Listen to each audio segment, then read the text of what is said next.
In what ways does your media product use, develop, or challenge forms and conventions of real media products? Throughout my media production, there have been certain camera shots and angles that I have used from other films to develop my product. For example, there is a particular over-the-shoulder shot from the Heavenly Creatures trailer of a girl drawing a picture. This is a similar shot from my opening sequence of my main character Jodie painting her picture. These conventions help the audience to identify the genre of the film. Both characters are female, which connotes that the film might be based around women and art, but this assumption might not always be correct. The close-up of Jodie's eyes is a similar shot to one in the Black Swan trailer of the main character's face. The eye makeup she's wearing, however, challenges the conventions of my own media product because the main character from my opening sequence isn't wearing any makeup, which connotes innocence and purity, therefore going against the character in the Black Swan. This develops the conventions of real media because the film industry used close-ups to connote feeling and emotion from the characters to the audience, and this is why I've used this particular camera shot. A shot from Matchstick Men was similar to the type of shot I used to show Jodie painting.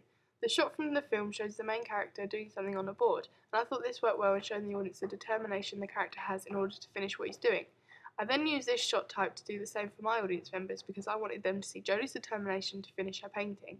This develops the conventions of real media because shots like these are used to show the audience what the character's facial expressions and feelings are when they're completing a task. The overlapping shots of Jodie ruining her painting are similar to the overlapping shots from the opening sequence of Seven, as someone is writing in a book. Both shots are effective in making the audience more aware of the situation, as these types of shots tend to create tension for the viewer as they don't know what's going to happen next.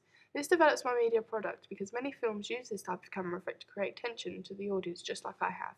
I saw a particular shot from American Psycho and thought it was really effective in connoting to the audience how lonely the main character was. I used it in my own opening sequence to connote loneliness to the audience.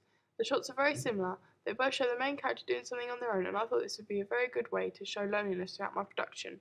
This camera shot therefore develops the media products as a whole and makes it seem more professional.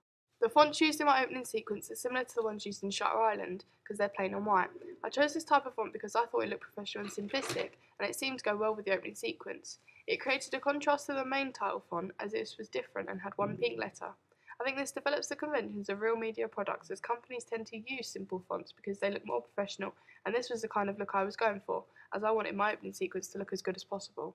A shot from the film Naked Lunch of someone using a typewriter was similar to a shot from my own media product of Jodie painting a picture.